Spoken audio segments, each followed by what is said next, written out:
40 है। नहीं that's you है। देखना 40 है। दैट्स यू है। 40 है ना? दैट्स यू है ना? नहीं है ना जब। अबे मैं वायरलेस गेट से तो आ रहा हूँ ऐसे। वो तो नहीं था वहाँ पे।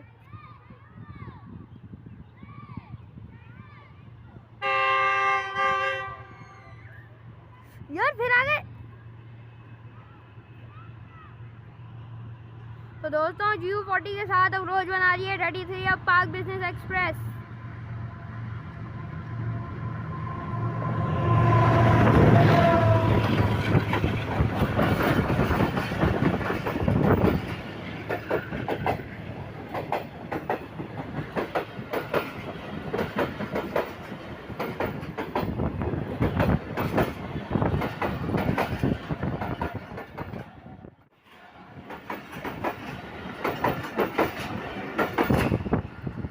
जबरदस्त स्पीड में थ्रू पास किया है 33 अब पार्क बिजनेस एक्सप्रेस ने ring road junction railway station के ऊपर और सामने रिंग रोड की कर्व के ऊपर जबरदस्त कर्व लेते हुए रिंग रोड के आउटर को क्रॉस करने जा रही है।